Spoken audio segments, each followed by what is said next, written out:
Olá, ouvintes! Começa mais um Conversa Criminal, o seu podcast sobre as ciências criminais. Sou Augusto Rodrigues, advogado criminalista, e hoje contamos com a presença do Thiago Bagatin. Tudo bem, Thiago? Como vai você? Olá, tudo bom, Augusto? Ouvintes do Conversa Criminal. Esperamos fazer um bom debate aí no dia de hoje. Maravilha. Hoje contamos aqui com a presença do Thiago. Ele é autor do livro Manicômio Judiciário, a reclusão disfarçada de cuidado. Fiz esse convite para o Thiago, que gentilmente aceitou a participação, para discutirmos a respeito dessa sua obra. Thiago, já lançando a primeira pergunta, o que te motivou a escrever esse livro? Bom, eu sou formado em psicologia, né? Sou graduado pela Universidade Federal do Paraná e durante a minha graduação eu tive contato com um movimento, né? Um movimento chamado Luta Antimanicomial, né? Que visa um tratamento humanizado às pessoas que têm diagnósticos, né? De diagnósticos psiquiátricos. E esse tratamento, né, essa atenção e cuidado de forma humanizada se reverbera na prática numa rede de atenção psicossocial, né, em equipamentos que visam substituir aquela velha lógica manicomial dos anos 60, né, dos anos 70 aqui no Brasil, que foram extremamente danosas, né, para a população de uma forma geral, né. Tem um livro muito interessante, que é o da Daniela Arbex, O Holocausto Brasileiro, que retrata um pouco, né, como eram os tratamentos, né, as internações dentro dessas instituições. E aí, durante a minha graduação, então, eu tive contato, né, com o movimento da luta antimanicomial, cheguei a participar, inclusive, de alguns eventos, manifestações junto com o Austragésio Carrano, que foi uma pessoa muito importante, né, na luta antimanicomial de Curitiba. Ele escreveu o livro O Canto dos Malditos, que depois inspirou, inclusive, aquele filme, O Bicho de Sete Cabeças, né, estrelado lá pelo Rodrigo Santoro, que ficou muito famoso, muito conhecido nos anos 90, né, e o Austragésio Carrano, ele era vivo, né, na época que eu estava na minha graduação, ali no início dos anos 2000, e aí a gente participava desses movimentos, né, movimento que tinha a intenção de construir uma nova forma de atenção à saúde mental.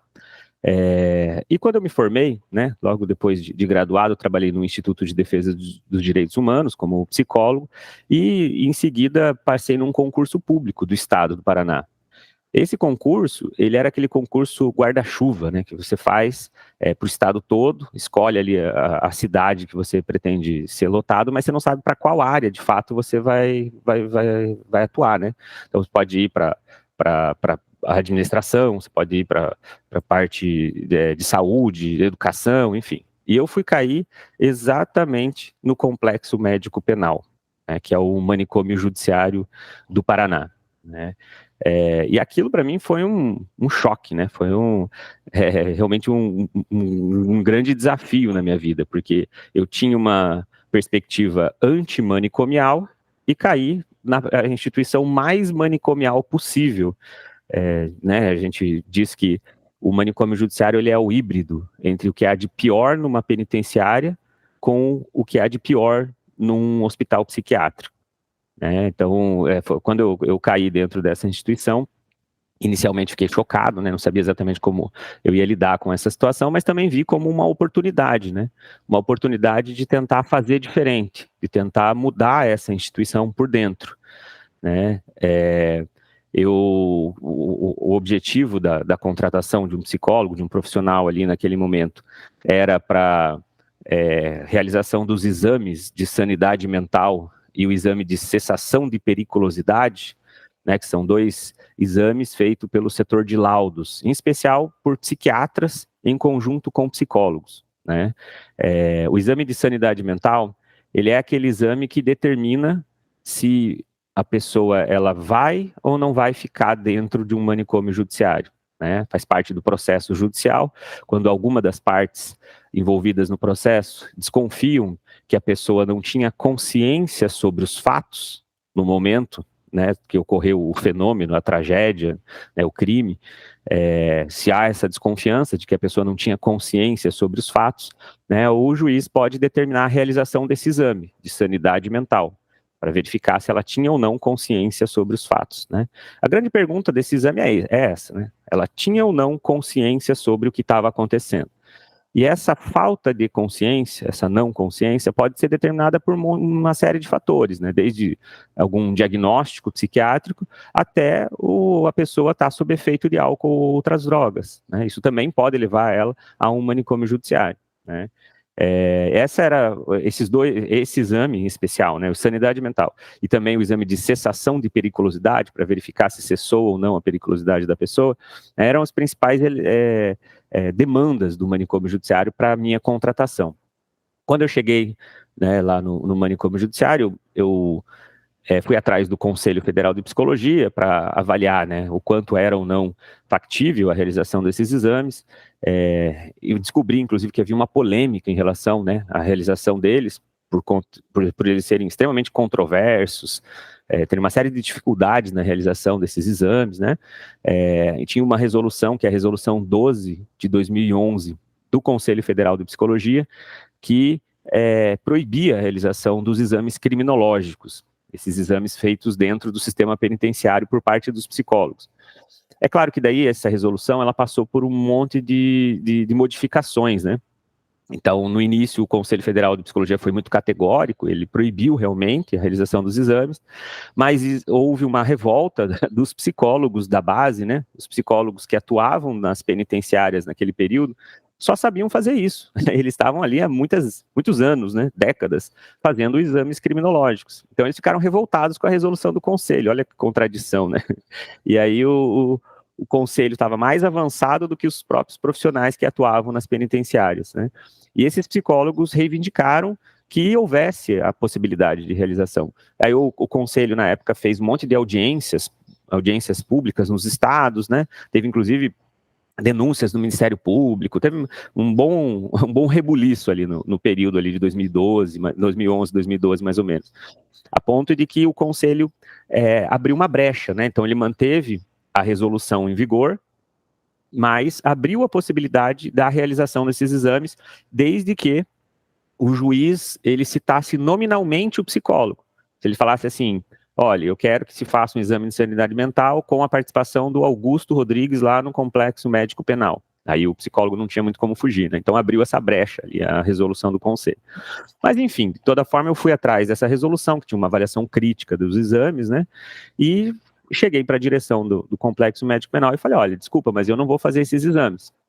Eu passei num concurso para oferecer um tratamento de saúde às pessoas que estão internadas. Né, porque aqui, até, deixa eu fazer um parênteses aqui, né, a gente utiliza o nome manicômio judiciário, mas, oficialmente hoje, essas instituições se chamam hospitais de custódia e tratamento psiquiátrico, né, nos anos 80 houve essa alteração de nomenclatura, mas por uma referência histórica, a gente ainda mantém o termo manicômio judiciário, né? Quem é mais ativista, militante da luta antimanicomial, tem o costume de manter o termo manicômio judiciário, porque do nosso ponto de vista, não adianta você mudar o nome de manicômio para hospital, mas as práticas permanecerem as mesmas.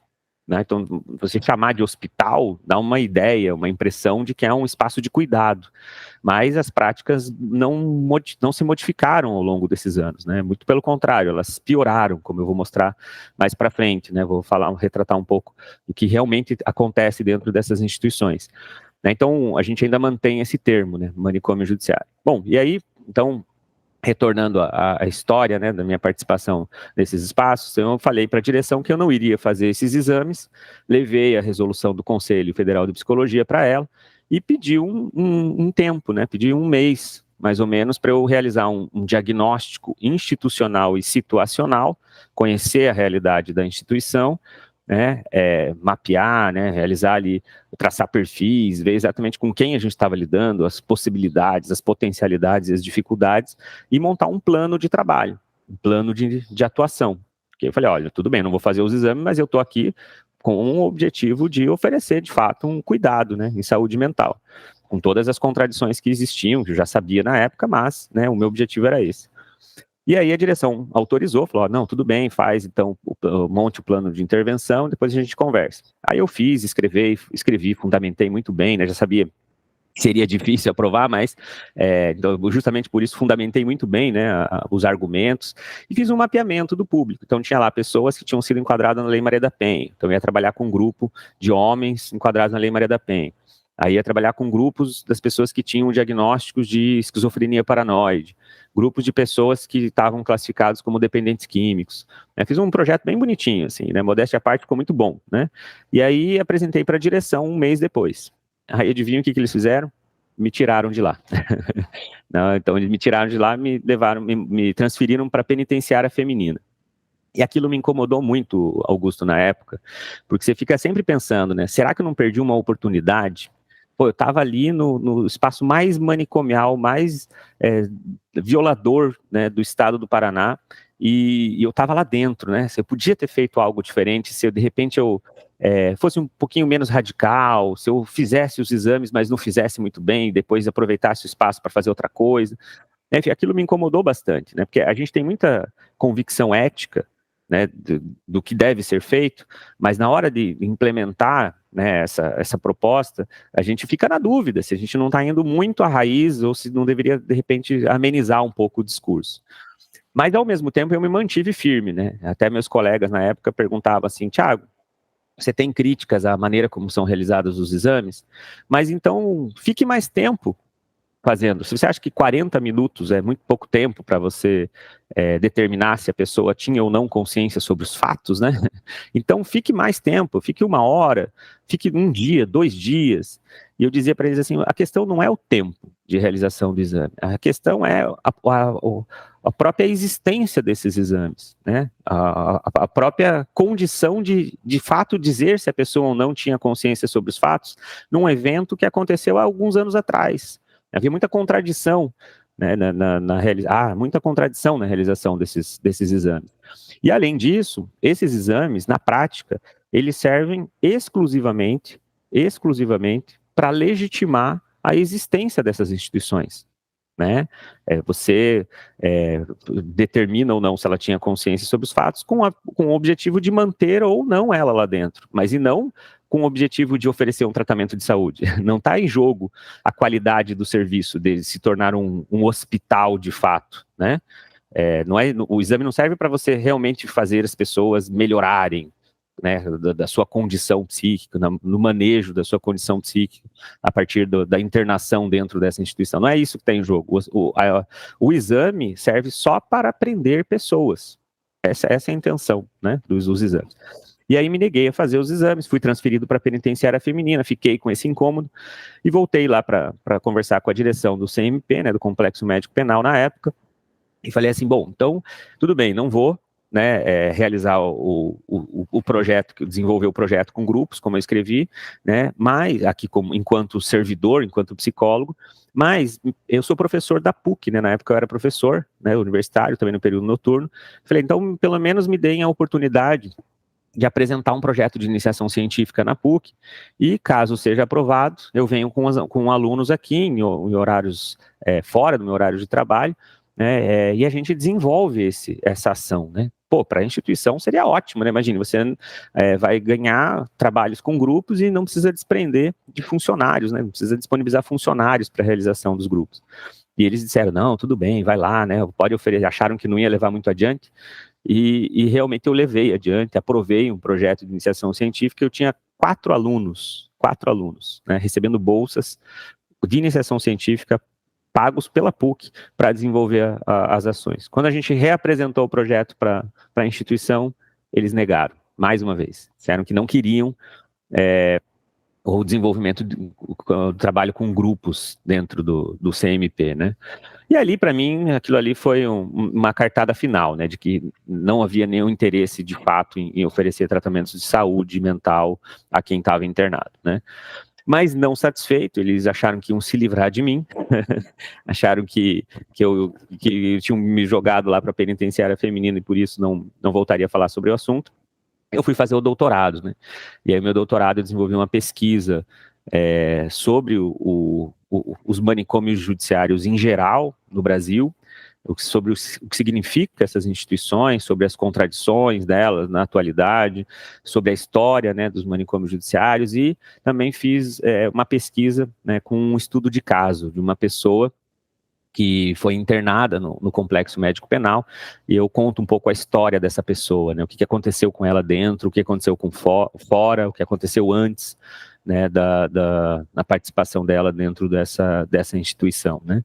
Então essa é um pouquinho a minha história, né, e o livro é o resultado desse doutorado, né, e então acho que um pouquinho da minha participação, né, dentro do Complexo Médico Penal e do manicômio judiciário. No Código Penal, no artigo 26, né, tem a questão dos inimputáveis, né, que ele dispõe que há sim, isenção de pena, né, para esse agente em razão dessa doença mental ou desenvolvimento mental incompleto, retardado, né, palavras do Código, que a época, né, da ação-omissão seria inteiramente incapaz de entender o caráter ilícito desse fato, né, como o Tiago mencionou, nosso convidado mencionou, ou também se determinar de acordo com esse entendimento, né? Então há situações também que o indivíduo ele tem consciência do caráter ilícito dessa conduta, mas só que ele, em razão de alguma questão patológica, presumo, ele não consegue se determinar conforme esse entendimento.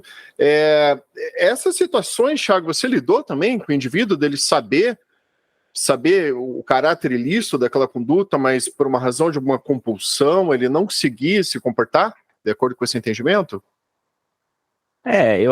Sim, vários casos, assim, né, e eu também tive muito acesso a laudos dos meus colegas, né, eles também realizaram muitos exames e tinha acesso, assim, a esses materiais, né, e até fazendo uma comparação com os laudos que haviam antigamente nos manicômios judiciários, né, o primeiro deles foi construído em 1921, né, no Rio de Janeiro. E desde 1930, da década de 30 até 1954, o Manicômio Judiciário do Rio de Janeiro publicou uma revista semestral, que são os arquivos do Manicômio Judiciário do Rio de Janeiro. E lá nessa revista, né, eles publicavam os laudos que eram realizados dentro dessas instituições, né? E aí, fazendo uma comparação entre os laudos que haviam antigamente com os laudos de atualmente, né, da atualidade, daqueles que eu tive oportunidade de manusear, né, no Complexo Médico Penal, no pouco tempo que eu fiquei, né, no manicômio judiciário, lá no Complexo Médico Penal, você vê muita semelhança, né, você vê que ainda permanecem as mesmas caracterizações sobre a aparência física da pessoa, que determina ela estar lá ou não, além da aparência física, uma questão que...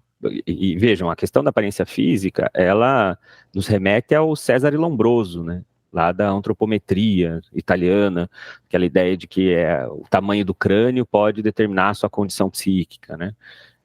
Também a gente verifica tanto nos laudos do início do manicômio judiciário como do atualmente, uma supervalorização da história familiar do sujeito, tentando rememorar ali um conceito eugênico de que isso é passado de geração para geração, né? Então, o histórico familiar, a experiência prática do sujeito, né? Então, você percebe que o que diz se a pessoa vai ou não ficar dentro dessas instituições, infelizmente, muito tem a ver com teorias que são teorias preconceituosas, né? Teorias que fazem com que, por exemplo, hoje, o único censo que existe dessas instituições no Brasil, nesses 100 anos de história, mais de 100 anos de história, foi publicado em 2013.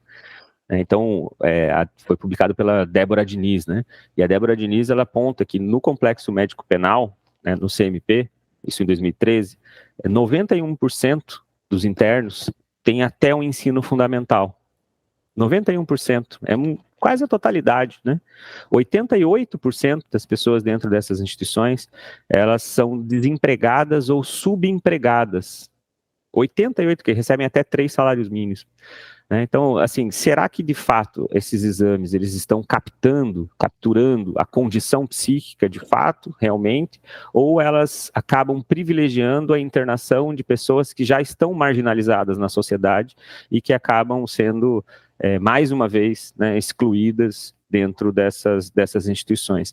Então, assim, voltando à sua pergunta, né, se há possibilidade ou não, né, de a pessoa ter consciência sobre o que aconteceu, né, ter acesso, né, ter consciência sobre o ato ilícito, mas não conseguir, né, se comportar de uma forma diferente, não conseguir agir e controlar o seu próprio comportamento, a gente precisa pensar o que é a condição psíquica de fato, né? O que é o ser humano? Será que nós, né, nós que somos tidos muito entre aspas como os normais, né, a gente sempre tem controle sobre o nosso comportamento? A gente tem sempre controle sobre todas as nossas ações? Ou não tem coisas que às vezes a gente faz por impulso e depois se arrepende, né?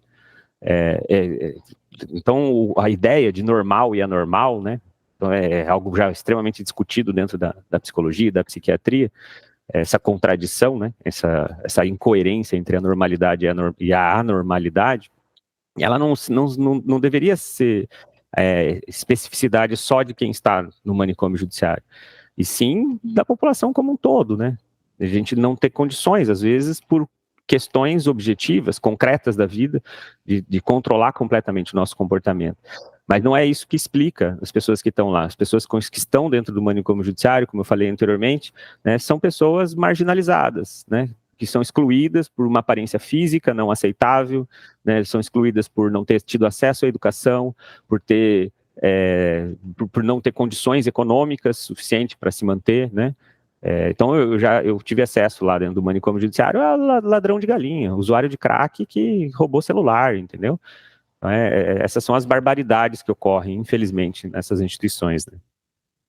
E, além disso, voltando no nosso Código Penal, né, no artigo 96, ele prevê as medidas de segurança, né, como primeira opção, não em ordem de importância, né, no inciso 1, a internação em hospital de custódia e tratamento psiquiátrico, né, ou na falta em outro estabelecimento adequado, né, palavras do Código, mais uma vez.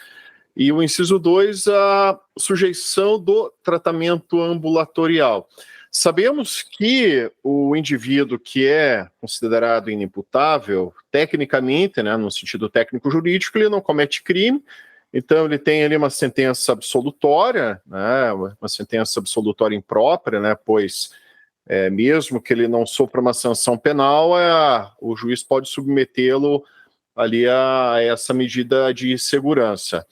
Agora a questão é, para definir se esse sujeito vai ser submetido à internação no hospital de custódia e tratamento psiquiátrico ou a sujeição ao tratamento ambulatorial, teria que verificar, né, no caso concreto, penso, né, o grau de periculosidade desse sujeito. E a pergunta que eu faço, como é possível prever esse grau de periculosidade de alguém?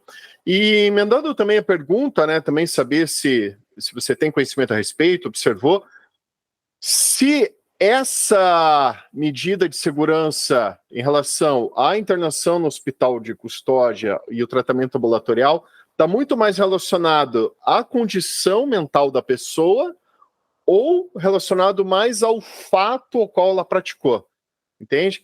Então, só para saber se realmente tem um fim de tratamento ou um fim mais de punição. Essa seria a pergunta. Então, em resumo, como seria possível prever, né, o grau de periculosidade de alguém e se realmente essa medida de segurança tem um fim de tratamento ou não, de punição em razão da gravidade ali do fato.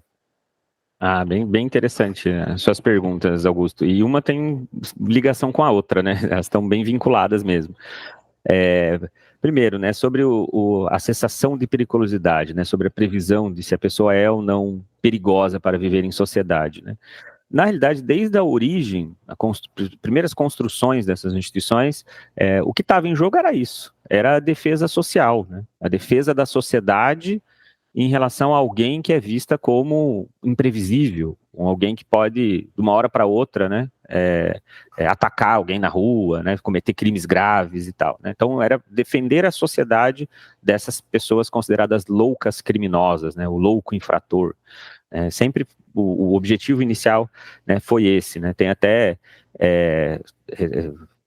nesses arquivos do Manicômio Judiciário do Rio de Janeiro, né, que eu falei inicialmente, tem algumas entrevistas também, né? Tem, além dos laudos, tem artigos científicos e entrevistas.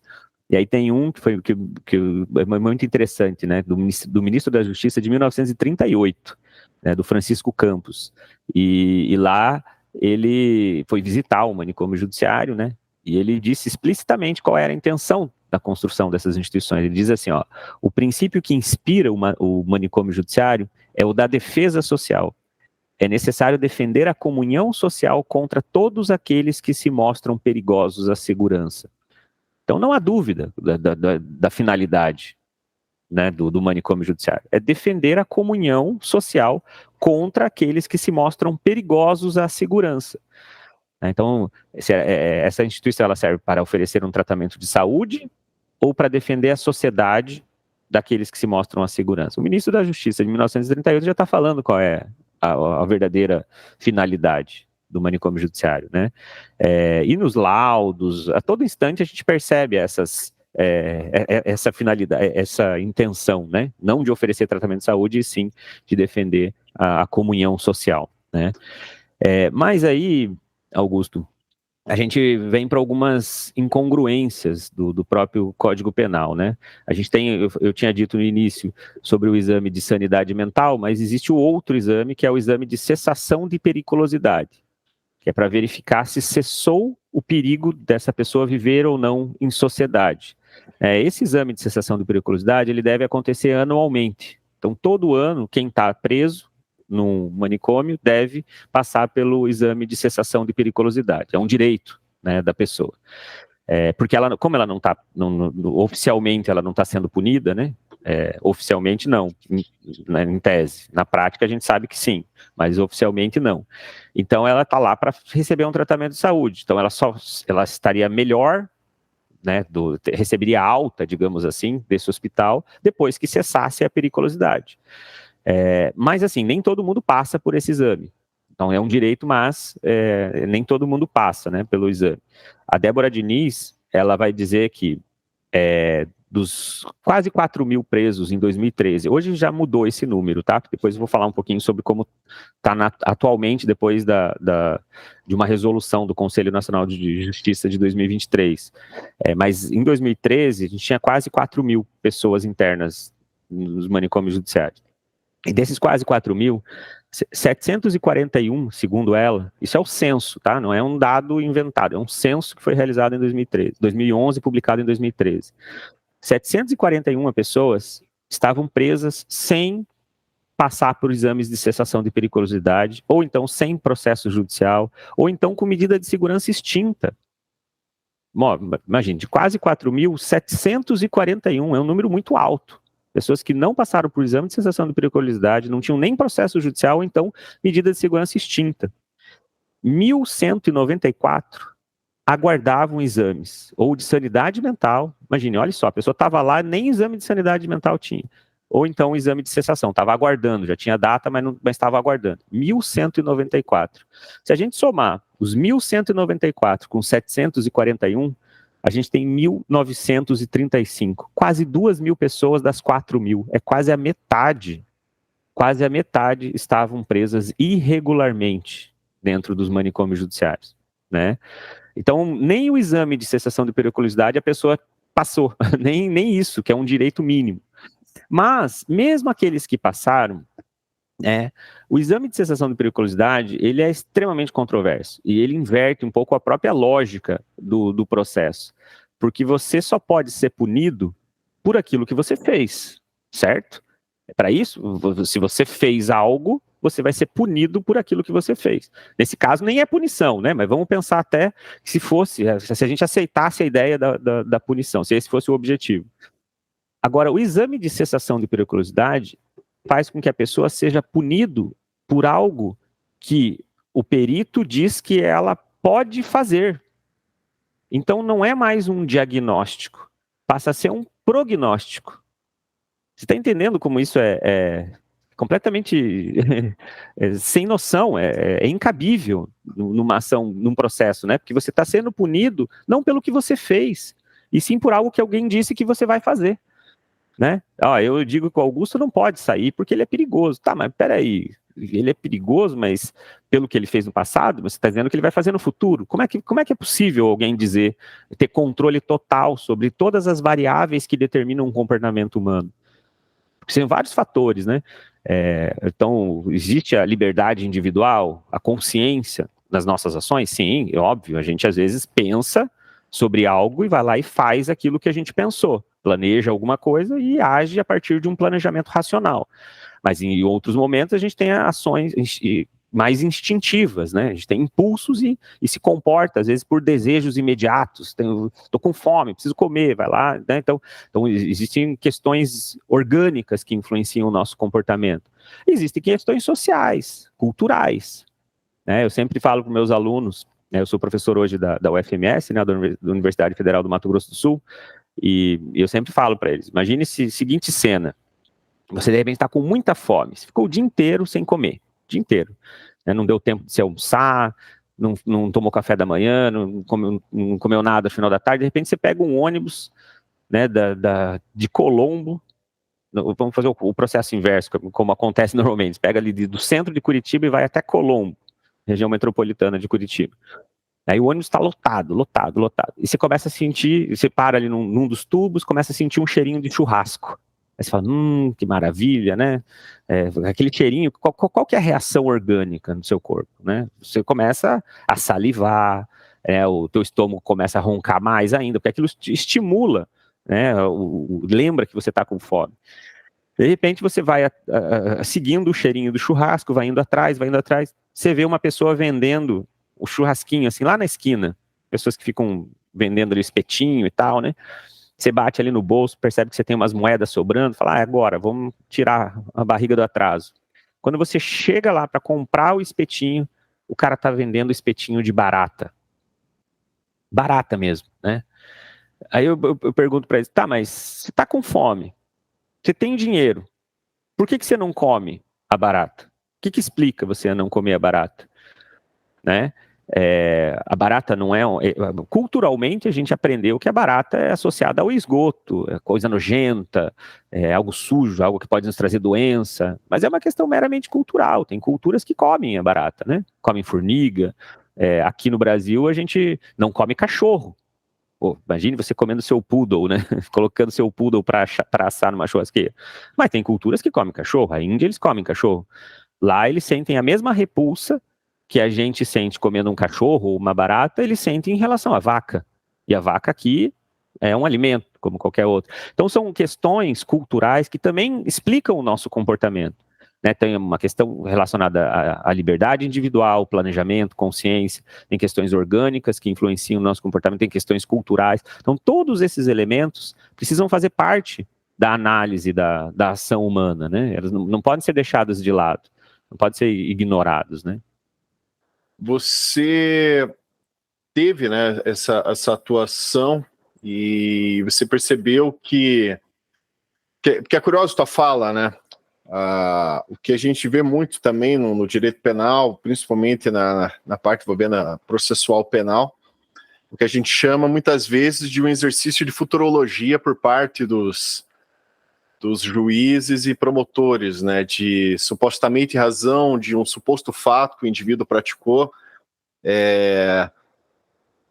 aplicado ali uma prisão preventiva para ele em razão de uma garantia da ordem pública, né? Então há ali um grau de subjetividade de quem está determinando essa constrição da liberdade e também um exercício, de certa forma, de futurologia, né, que acaba até também dando margem para arbitrariedades, né, em razão dessa subjetividade. Então você, por essa tua fala também, né, pela aplicação ali de uma medida de segurança para uma internação compulsória, né, no hospital de custódia, ou mesmo nessa avaliação, né, desse grau de periculosidade do indivíduo, também observa a margem, né, para essa subjetividade e para esses arbítrios todos.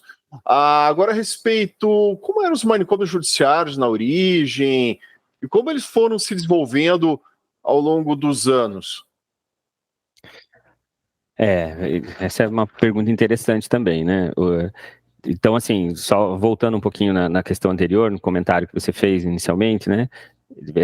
Vejam, toda essa complexidade do que explica a ação humana, ela passa a ser desconsiderada no exame de cessação de periculosidade, né?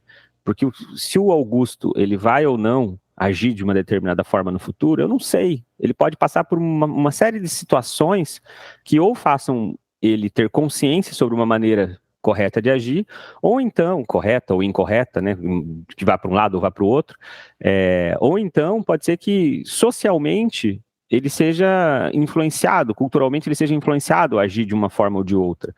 E todos esses elementos, eles são muito conjecturais. Você não tem como previamente apontar se isso vai ou não vai acontecer, né? A vida da pessoa muda, todos nós mudamos a todo instante, a todo momento a gente está em um processo de alteração, né? A partir das contradições que ocorrem no nosso dia a dia, no nosso cotidiano. Né? Então, o exame de cessação de periculosidade ele é uma inversão desse processo, como você disse, um exercício de futurologia, né? E não há nada que diga o contrário disso, né? Por mais que a gente tente dar um ar de cientificidade nesses exames, né? A gente sabe da controvérsia e do quanto eles são símbolos de preconceito, né? De legitimação da exclusão daqueles que sempre foram excluídos. E na história dessas instituições, a gente percebe que elas estão ficando cada vez piores, né? Cada vez piores. Porque quando o primeiro manicômio judiciário foi construído, lá no Rio de Janeiro, em 1921, ele ainda era símbolo de alta tecnologia, porque com todos os problemas que tinha, mas essa psiquiatria, né, tradicional, ela era o que tinha de mais evoluído, de mais desenvolvido na época. Né? O primeiro diretor do manicômio judiciário do Rio de Janeiro foi um cara chamado Heitor Carrilho. O Heitor Carrilho era um grande psiquiatra, com muitos artigos publicados, ele era conhecido, né, uma das maiores influências da psiquiatria daquele período, e ele era o diretor do manicômio judiciário do Rio de Janeiro. Né, concordemos ou não com os laudos, com a forma como foi feito, né? Hoje a gente tem muitas críticas a todo esse processo, mas era a tecnologia da época, né? Como eu falei antes, você tinha, além desse diretor, do Heitor Carrilho, tinha também uma revista científica, que era os arquivos do manicômio judiciário do Rio de Janeiro, que foi publicada de 1930 até 1954. Essa revista científica, ela ajudou a impulsionar pesquisas sobre as questões criminais, né, sobre a medicina criminal, a medicina legal. Então, lá se publicavam os laudos que eram desenvolvidos lá dentro, artigos científicos. O manicômio judiciário do Rio de Janeiro ele foi um verdadeiro laboratório, né? Muitas pesquisas foram desenvolvidas ali dentro. Também circularam pelos corredores do manicômio judiciário do Rio de Janeiro, além do Heitor Carrilho, Juliano Moreira, né, Lisiana Lins, várias pessoas importantes da psiquiatria passaram por essas instituições, né, desenvolvendo pesquisas, realizando laudos e tal, né.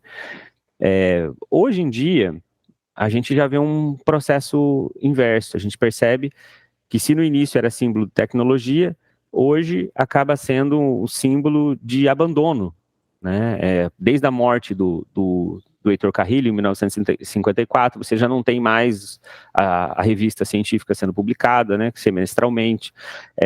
Essas instituições já não são mais administradas por profissionais de saúde, e sim por policiais penais, né, os antigos agentes penitenciários. Então são agentes de segurança que estão administrando os hospitais. Pô, é um hospital de custódia?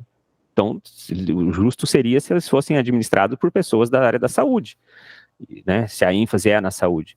Mas não, são agentes de segurança, eles estão vinculados ao Ministério da Saúde, às secretarias estaduais de saúde? Não, estão vinculados ao sistema penitenciário, né, que tem uma finalidade de contenção, de defesa social, e não de oferecer tratamento de saúde. Então a gente percebe uma contradição muito grande, assim, com todos os problemas que existiam antes, ainda assim era símbolo de tecnologia. Hoje, elas foram gradativamente, né, sendo abandonadas e sendo largadas realmente aquela que é realmente a finalidade última dessa instituição, que é a defesa, que é a segurança, né? E é até curioso, por exemplo, é um caso que eu peguei em que a pessoa ela tinha um grau de avançado, assim, de esquizofrenia, né? Já estava num grau que essa pessoa era um risco a si própria e as pessoas com quem ela convivia. Era uma pessoa que na família não tinha condições de custear, né, um hospital, uma clínica psiquiátrica, né?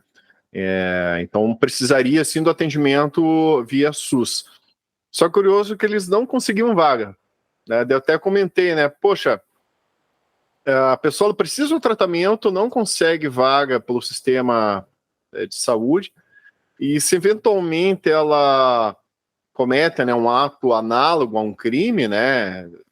Enfim, era um grau tão avançado que ela realmente corria o risco de matar alguém, sabe? Daí sim o Estado vai lá e trancafia ela no hospital de custódia. Então veja como é esse paradoxo, né? Para o tratamento preventivo o Estado não tem vaga, mas daí sim, em razão dessa doença, essa pessoa comete um ato, aí sim o Estado vai lá e vai trancafiar ela, né? Penso que são situações que você, presumo, já deve ter, de alguma forma, ter se deparado. Sim, sim. Até o meu estudo de caso, né, do doutorado, se assemelha muito ao que você está dizendo, né? Muito, muito parecido mesmo. Eu estudei a vida de um senhor, né, na época que eu fiz as entrevistas e pesquisei a vida dele, ele tinha 68 anos, e ele tinha ficado preso no Complexo Médico Penal por 4 anos e meio, ali em meados dos anos 2000, né? Saiu em 2013 do Complexo Médico Penal. E o que aconteceu foi muito parecido com isso que você está dizendo, né, na vida dele. Ele começou a ouvir vozes, ele abria a geladeira e conversava com as carnes, né, as carnes falavam com ele, aí ele começou a dar significados para essas vozes, assim, muito associadas às questões religiosas, né, então ele dizia que estava ouvindo a voz do coisa ruim, né, o coisa ruim estava falando com ele, e ele era casado, né, tinha uma esposa, e aí ele foi para uma consulta com uma psicóloga, e eu entrevistei essa psicóloga, depois ela disse, né, que errou, né, na conduta e tal. A mulher dele estava junto e falou para a psicóloga, olha, ele está ouvindo voz, a gente precisa de ajuda e tal, e a psicóloga não fez um encaminhamento a um psiquiatra, né, porque, veja bem, Augusto, a gente tem uma série de críticas a essa era da medicalização de hoje, porque hoje em dia tudo é remédio, tudo você acha que vai tomar a pílula da mágica que vai resolver todos os problemas da vida, né? Tem uma série de erros nos diagnósticos de TDAH, erros em diagnósticos de depressão, enfim, os diagnósticos hoje em dia eles são extremamente controversos. Eu sempre digo o seguinte, se você quiser fazer uma experiência, vá a um psiquiatra e fale como é a sua vida. Você não precisa mentir, diga exatamente como é a sua vida. Eu tenho certeza absoluta que a chance de você sair de lá com um diagnóstico e com uma receita de um tarja preta é muito maior do que se você não sair. Existem psiquiatras que não entram dentro dessa lógica, né, que não são voltados ao modelo biomédico e pensam num outro tipo de atenção. Existem, mas são exceções. A grande maioria, infelizmente, são treinados para dar receita de tarja preta para a galera. Para isso que eles atuam, infelizmente, né? E aí, então existe sim essa era da medicalização e da medicamentalização, né, de transformar, a medicamentalização é a ênfase no medicamento, a medicalização é a transformação do que é não médico em problemas médicos, né? Então a gente vive essa era hoje, mas ao mesmo tempo existem situações em que o uso do medicamento correto ele é importante sim, né? Então, por exemplo, esse senhor, ele foi, né, para essa consulta com a psicóloga, e quando ele fala que está ouvindo voz de comando, que é aquela voz mais perigosa, que você não consegue lidar com ela, aquela voz que diz para você fazer alguma coisa e você acha que é coisa ruim, você não consegue dar uma interpretação correta, porque ouvir vozes não é um problema. O problema é isso te causar sofrimento. Tem muita gente que convive com vozes e vive perfeitamente. Jesus Cristo dizia que ouvia, que falava com Deus, né? Então, não é um problema ouvir vozes. O problema é você não dar um significado, né, que diminua o teu sofrimento, ou achar que essa voz ela é maior que você. E você esquece que quem está no comando é você. Você está no comando, não a voz. A voz ela não pode fazer nada além de falar com você. Quem diz como você vai agir é você. No caso dele, ele não conseguia lidar com a voz, a ponto de que essa voz, ela de fato era perigosa, né? Era uma voz que mandava ele fazer coisas. E a psicóloga não deu um encaminhamento correto, né? Não encaminhou para um psiquiatra no período. Muito porque, segundo a esposa dele, o prefeito da cidade ia levar ele num psiquiatra.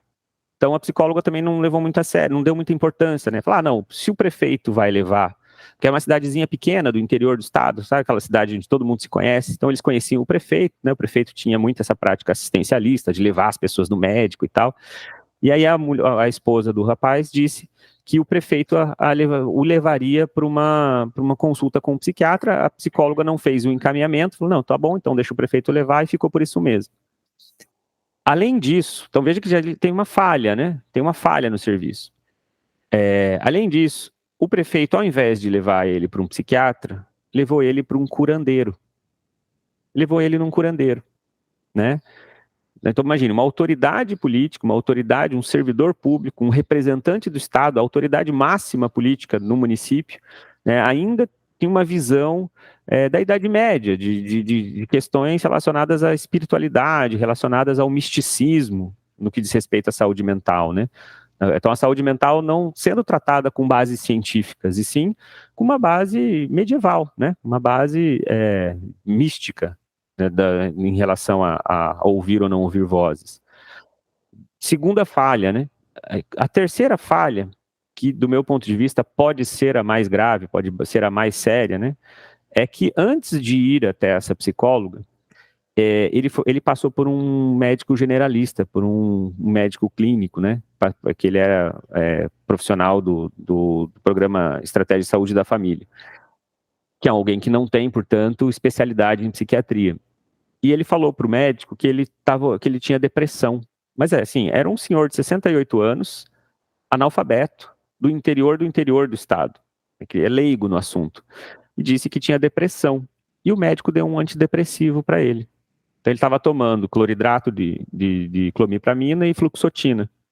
Só que se esses dois medicamentos, se você ler a bula deles, você não precisa nem fazer um grande esforço científico, você não precisa nem fazer uma grande pesquisa, né, em artigos, em livros, basta você ler a bula dos medicamentos. E ambos os medicamentos, eles são muito explícitos sobre as consequências, sobre os efeitos colaterais, né? E eles dizem que a pessoa que tem propensão à esquizofrenia, né, que tem uma predisposição à esquizofrenia, ao fazer uso desses medicamentos, eles podem passar por situações de delírio, de alucinação, né? Então, é possível que esses medicamentos tenham desencadeado ou acirrado, aprofundado as vozes, né, nesse sujeito, né, nesse senhor. Então, veja, ele estava tomando o medicamento incorreto por uma falha médica. Ele foi até a psicóloga pedir ajuda, falou, eu estou precisando de ajuda, eu estou ouvindo voz, não estou dando conta. A psicóloga não fez o encaminhamento correto, o prefeito levou ele num curandeiro, né? E aí, alguns meses depois da consulta com o curandeiro, ele matou a esposa. Ele matou a esposa, teve uma crise, um surto. Ele até hoje, eu entrevistei ele, né? Então ele até hoje não lembra do que aconteceu, isso é um tabu na vida dele, né? Foi um apagão mesmo. E ele não fugiu, né? Não foi uma pessoa que saiu correndo, fugiu e tal, né? Ele simplesmente, quando houve o fato, quando houve a tragédia, ele ficou parado, né, esperando ser preso. Os vizinhos chamaram a polícia e ele não resistiu e tal, né? Essa pessoa ficou 4 anos e meio presa num complexo médico penal. Antes de ir para o complexo médico penal, ele ficou 2 anos e meio preso numa cadeia pública, numa cidade vizinha, porque ele nem na própria cidade ele poderia ficar, né? Porque aí tem toda uma comoção, né? Na comunidade, legítima, inclusive, né? Porque ninguém gosta de conviver com uma tragédia como essa. E aí ficou 2 anos e meio numa cadeia pública, e ele disse, quando eu conversei com ele, ele disse que o período que ele ficou na cadeia pública era muito melhor do que o período que ele ficou no hospital de custódia, que seria o hospital para tratamento. Né? Então ele diz assim, que na cadeia pública, como ele era um senhor de idade, e ali as pessoas confiavam nele, sabiam que ele não ia fugir e tal, ele ficava o dia inteiro livre, solto. Ele inclusive cuidava da horta, do jardim da cadeia, e só se recolhia para dormir. Então ele tinha uma certa liberdade de trânsito, né? Já no complexo médico penal, ele disse que ficava algemado sempre para sair, né? Ele dizia que para ir para o pronto-socorro tinha que ser algemado. Então ele ficava em cela comum, dormia em cela, ficava o dia inteiro em cela, e quando ele se deslocava para alguma outra unidade, para algum outro espaço ali do complexo, ele era algemado. Quem que recebe um tratamento de saúde nessas condições? Essa pessoa, será que ela sai melhor do que ela entrou? Ou ela sai pior do que ela entrou? Né? Fazendo um paralelo com o Austragésio Carrano, que eu citei no início, né, o autor do Canto dos Malditos, que inspirou o filme Bicho de Sete Cabeças, ele relata no seu livro que ele foi preso no Hospital Bom Retiro, em Curitiba, né, porque ele fumava maconha. Ele fumava maconha. O pai dele era muito conservador na época, falou, vou internar meu filho ali, né? Tinha uma ideia de que o hospital poderia curar, né, o suposto vício dele em maconha. E ele entrou porque fumava maconha, mas ele saiu de lá com uma subjetividade extremamente afetada, a ponto que ele fazia uso de outros tipos de drogas, né? Ele diz que ele ficava por semanas nos quartos escuros, né? O que é um quarto escuro? É você trancar a pessoa num cubículo que não tem janelas, que não tem ventilação. Imagina você ficar 1 semana, 2 semanas, 3 semanas, 1 mês. Imagina você ficar 1 mês num quarto escuro, sem ter iluminação, sem ter contato com ninguém. Né? É óbvio que você sai dali pior do que você entrou. Né? Ficar em camisa de força, amarrado. Né? Você tem contato com pessoas ali que têm comportamentos distintos, diferentes do seu, que vão influenciar também a sua subjetividade. Né? Então, é muito mais fácil você sair de lá pior do que entrou. Foi o que aconteceu com esse senhor, né? Ficou 4 anos e meio lá no Complexo Médico Penal.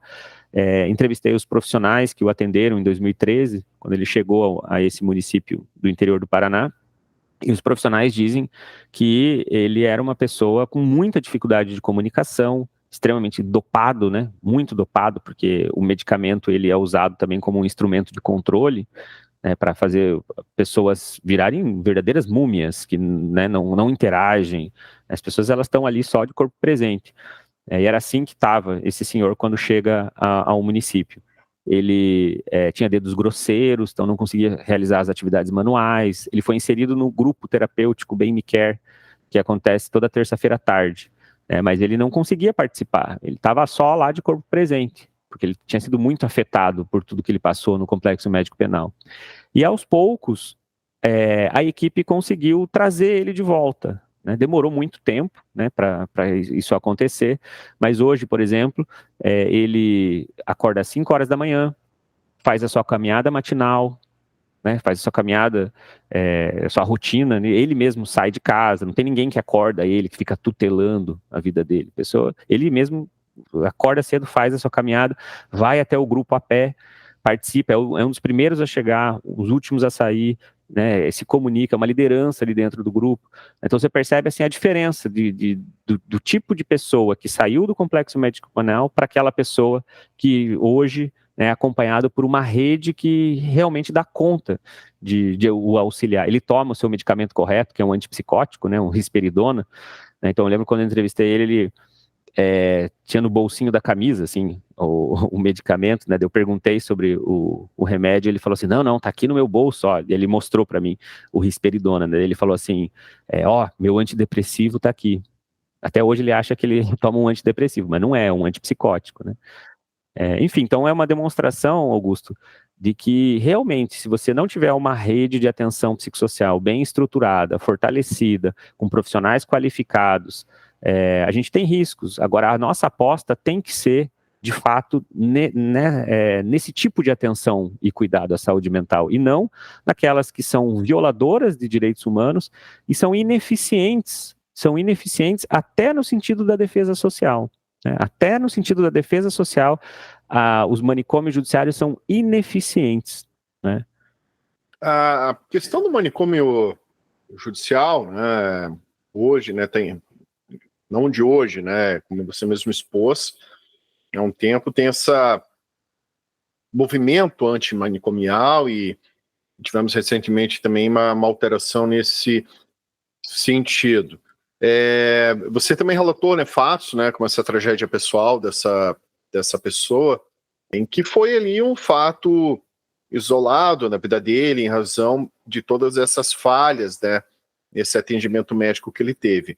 Mas há situações em que determinados indivíduos realmente precisariam estar internados no manicômio, nessa casa de custódia e tratamento, né, como você mesmo falou, que na verdade tem que chamar de manicômio porque ela está muito mais por uma masmorra do que por um hospital, né? Então, essa é sempre a grande dúvida, né, Augusto? Mesmo as pessoas que são mais críticas ao manicômio judiciário têm essa dúvida. Mas será que não tem nenhum caso? Porque, claro, de repente, usar essa instituição como um espaço de depósito, né? Ninguém vai concordar com isso. Mas, às vezes, se a gente usar essa instituição de forma correta, muito entre aspas, só para aqueles casos que de fato sejam perigosos, será que não é necessário que haja, pelo menos, essa instituição para esses casos mais graves? E aí, assim, quando me perguntam isso, eu sempre gosto de começar citando uma vez eu estava dando uma palestra, né, num evento da Abrasme, da Associação Brasileira de Saúde Mental, e uma psicóloga bem intencionada, né, muito crítica, inclusive, né, e ela falou assim, fez uma pergunta, né, falou assim, Thiago, mas isso que você está falando, de que essas instituições são ruins, não é muito verdade. Tem pessoas que gostam, tem pessoas que preferem ficar ali dentro do que, né, viver fora do manicômio judiciário. Tem vários casos em que eu atendo, em que as pessoas pedem para voltar, que elas têm o exame de cessação de periculosidade, né, já podem sair, ficam um tempo lá fora e depois pedem para voltar, né? Então, o que ela está querendo dizer com isso? Ela está querendo mostrar que não era tão ruim assim. E aí eu disse para ela assim, olha, esse exemplo é o melhor exemplo de que essa instituição tem que ser completamente fechada. E que essa instituição ela é muito ruim. Muito ruim. E para justificar isso, eu trouxe o Goffman, né, no seu livro Manicômios, Prisões e Conventos, onde ele constrói a ideia de uma instituição total, né? Ela constrói o conceito de uma instituição total. O que é uma instituição total? É aquela instituição que governa completamente a vida do sujeito. E o sujeito, ele se despersonaliza. Né? Há um processo de mortificação do eu, segundo o Goffman. Como que isso acontece? A pessoa, ela não tem liberdade de escolha nenhuma na instituição. Então, o horário que ela acorda, quem determina é a instituição. A roupa que a pessoa vai vestir, quem determina é a instituição. O horário que ela vai almoçar e qual é o cardápio, o que ela vai comer, quem determina é a instituição. Quais são as pessoas que vivem em torno dela, né, os colegas de cela, no caso do manicômio judiciário, quem determina é a instituição. E assim por diante. Imagina você ficar 20 anos, 30 anos numa instituição como essa.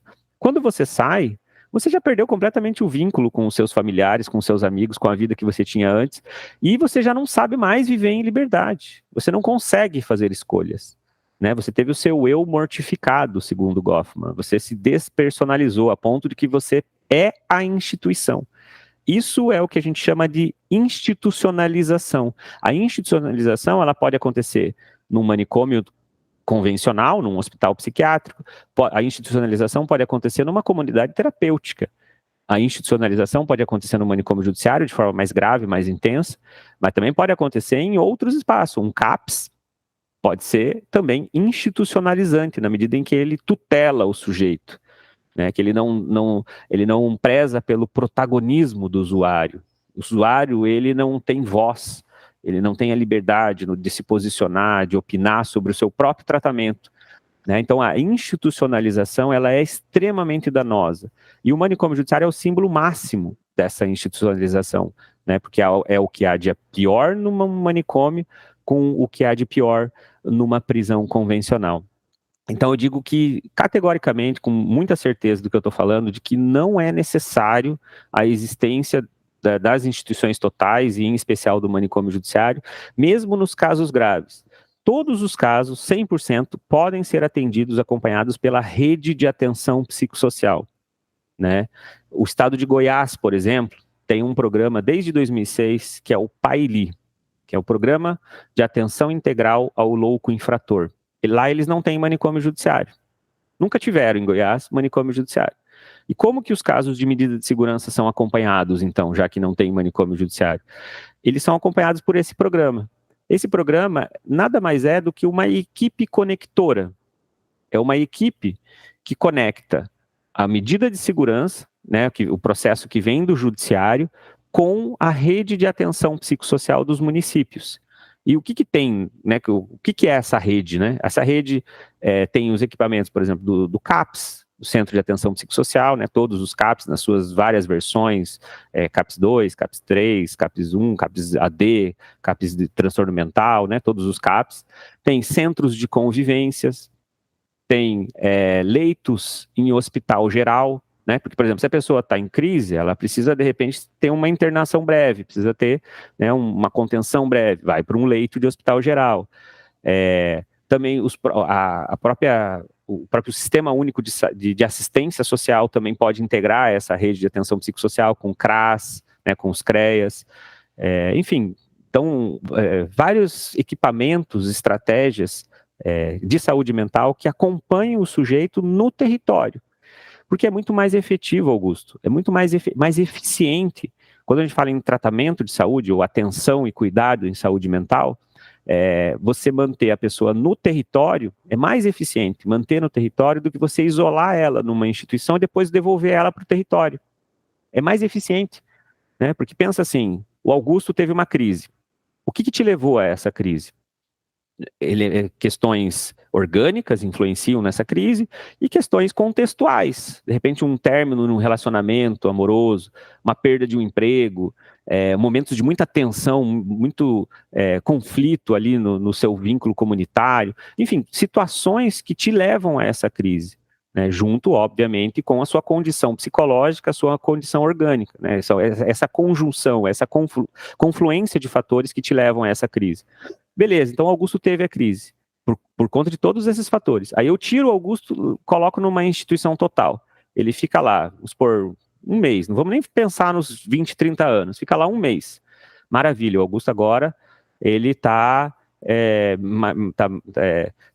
mais tranquilo, né, não está mais passando por aqueles momentos de tensão, e aí você devolve ele para o mesmo território que te levou a entrar em processo de crise.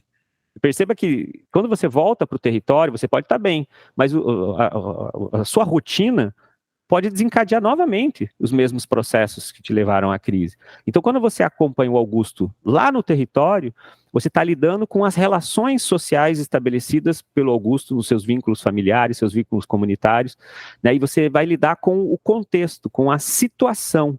Você não lida com o Augusto individualmente isolado, entendeu? É muito diferente, é mais eficiente você atuar com o Augusto lá no território do que isolar ele num manicômio judiciário e depois devolver ele para o território. Né? São maneiras, compreensões de atuações que são muito distintas. Né? E o PAILI, por exemplo, esse programa lá de Goiás, que existe desde 2006, ele tem um índice de reentrada, né, porque daí como não é reincidência, né, porque a pessoa não cometeu o crime, a gente usa o termo reentrada no sistema, né, a reentrada. Sabe quanto que é a reentrada das pessoas que não vão para o manicômio judiciário em Goiás? O índice é de 5%. 5%. Essa pesquisa foi feita pelo Martinho Braga Batista em 2011, né, uma tese de doutorado dele. Ele faz esse cálculo, o índice de reentrada é de 5%. É um índice muito baixo, se a gente comparar com o índice de reincidência no sistema penitenciário. Porque o manicômio judiciário, ele está lotado aonde? No sistema penitenciário, né? O manicômio judiciário é uma instituição do sistema penitenciário. O índice de reincidência varia entre 25%, 30%, algumas pesquisas que falam até em 40%, 50%, né? Mas se a gente pegar os menores dados de reincidência, de 25%, 24,4% lá do IPEA, né, 24,4%, compara esse índice de 25, quase 25, com o de 5. O PAILI, o programa de Goiás, é 5 vezes mais eficiente no sentido da defesa social do que o sistema penitenciário, né? Porque o argumento principal não é a defesa social. Então tá, então vamos entrar no discurso dos manicomiais, daqueles punitivistas. Mesmo no discurso dos punitivistas, ainda assim, o PAILI, ele é mais eficiente, 5 vezes mais eficiente. E aí, se a gente entrar, né, Augusto, numa discussão sobre direitos humanos, sobre violação de direitos humanos, isso é indiscutível, né? Não há dúvida de que uma atenção e cuidado à saúde mental na rede de atenção psicossocial é muito menos violadora do que você prender alguém que não cometeu o crime, torturar ela, deixar ela presa, dormindo em cela, deixar ela algemada, né, e dizer que isso aí é tratamento de saúde. E pior, você prende, pune, e aí depois você pune mais uma vez com o exame de cessação de periculosidade. Porque, em tese, a pessoa lá está para receber um tratamento de saúde. Só que ela não recebeu o tratamento de saúde. E depois você faz o exame de periculosidade e vai falar, opa, a pessoa não melhorou. Mas ela não melhorou porque não recebeu o tratamento de saúde, né? Então veja como é contraditório. E aí, assim, citar só mais alguns exemplos para a gente não tratar o estado de Goiás como uma exceção, né? O PAI-PJ é um outro programa em Minas Gerais, muito parecido com o PAILI, só que a diferença é que em Minas ainda tem manicômio judiciário, mas esse programa é um programa do sistema judiciário, né? Que acompanha alguns casos, algumas medidas de segurança, e o último índice que eu peguei, né, do PAI-PJ em Minas Gerais, quando eu participei de um evento lá em Palmas, eles soltaram esse dado lá, né? Então, esse dado de reentrada deles é de 5,8%. 5,8% dos casos acompanhados em Minas Gerais. E dos casos violentos, porque daí na reentrada pode ter coisas leves também, né, que foram cometidas. Os casos violentos em Minas Gerais é de 1,8%. 1,8%. Então é a demonstração mais pura de que é mais eficiente tratar a pessoa na rede de atenção psicossocial. E o último dado também que gostaria de apresentar é o dado do Ceará, né? O Ministério o Conselho Nacional de Justiça, né, o CNJ, ele soltou uma resolução, a 487, no início de 2023, que prevê o fechamento completo dos manicômios judiciários em 2 anos. Infelizmente, esses manicômios judiciários não foram fechados em 2 anos, já passou o prazo, né, era para ter sido fechados em agosto desse ano. Eles pediram mais prazo, mas assim, não fechou, mas pelo menos está tendo uma diminuição, né? Eles estão desinternando usuários aí pelo Brasil todo, né? O índice que eu trouxe, por exemplo, de 2013, do censo de 2013 da Débora Diniz, era de quase 4 mil pessoas presas no Brasil, no manicômios judiciários. Hoje, a gente tem cerca de 2.500 pessoas, mais ou menos, né? Então, tem diminuído a população de manicômio judiciário.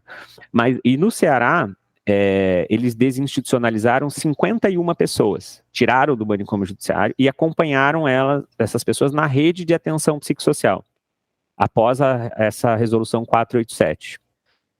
Dessas 51 pessoas, sabe quantas teve reentrada? Uma reentrada, né? Então é uma demonstração de que essas pessoas podem sim viver em sociedade, podem sim viver em liberdade, é mais eficiente no sentido da defesa social e ainda por cima é mais propenso, né? É mais garantidor de direitos humanos, né? Porque elas não estão aí sendo excluídas da sociedade. Você falar também no custo, né? Como hoje é tão em voga, né? Ficar discutindo em política fiscal, certamente um tratamento dessa forma acaba despendendo muito menos recurso público do que manter todo aquele aparato de segurança, toda aquela estrutura do manicômio judiciário. Então, em resumo, a sociedade só tem a perder, né? Com essa estrutura aí completamente violadora, né, de direitos humanos e ineficaz para para tratamento de saúde. Professor Tiago, estamos caminhando para o final do nosso programa. Eu gostaria aqui de agradecer pela tua presença, essa conversa interdisciplinar. Então, muito obrigado pela exposição. Deixo aqui também o espaço aberto, caso queira passar algum recado, fazer alguma indicação do seu livro, alguma rede social, enfim, por favor, fique à vontade. Bom, primeiro agradecer o espaço, né, Augusto, porque assim, falar sobre esse tema é um prazer e também é uma tarefa, acho que é uma necessidade, né? Eu digo que o meu livro, ele é algo que expressa o que eu vivenciei, o que eu vivi, né, a minha experiência, aquilo que eu acredito, mas é também um chamado, né, um clamor para que todo mundo que quer uma sociedade mais humana, que quer uma sociedade menos desigual, se engaje, né, também na luta pelo fechamento dos manicômios judiciários, né, porque quem entrou numa instituição como essa, nossa, fica horrorizado, né, horrorizado, assim, com o descaso, com o abandono, né, que essas pessoas vivem, que passam lá dentro, e também é um clamor pelo Estado, né, para o Estado não só fechar essas instituições, mas também investir novamente na rede de atenção psicossocial, porque a gente precisa ter mais CAPs, a gente precisa ter mais profissionais qualificados, né, a gente precisa ter uma rede bem estruturada que dê conta de receber essas pessoas e todas aquelas que precisam por alguma situação de sofrimento psíquico. Né? Então, a gente não quer a institucionalização, a gente não quer o manicômio, né? Mas a gente quer sim, né, uma rede bem qualificada. Né? Algumas pessoas falam assim, mas vocês querem só soltar essa galera e fica tudo bem. Não, não é isso. A gente tem que ter muita responsabilidade. A gente quer que essas pessoas elas tenham um tratamento, de fato. Né? E o tratamento correto é na rede de atenção psicossocial. Né? Então, é um clamor para os ativistas se engajarem nessa luta e também um clamor, né, para que o Estado financie e dê conta de estruturar a rede como uma rede necessária, né, de atenção à saúde mental. Eu vou deixar aqui também na descrição desse episódio a divulgação do livro do professor Tiago, né, Manicômio Judiciário, a reclusão disfarçada de cuidado, para que você, ouvinte, que tem interesse, possa adquirir a obra. Professor Tiago, mais uma vez, obrigado pela presença. Quero agradecer em especial você, ouvinte, que nos acompanhou até esse momento, e te peço uma gentileza. Se você conhece alguém que possa se interessar por esse episódio, por favor, nos ajude compartilhando. Assim vamos propagando conhecimento. Esse foi mais um Conversa Criminal Podcast. Até a próxima. Um grande abraço a todos. Valeu.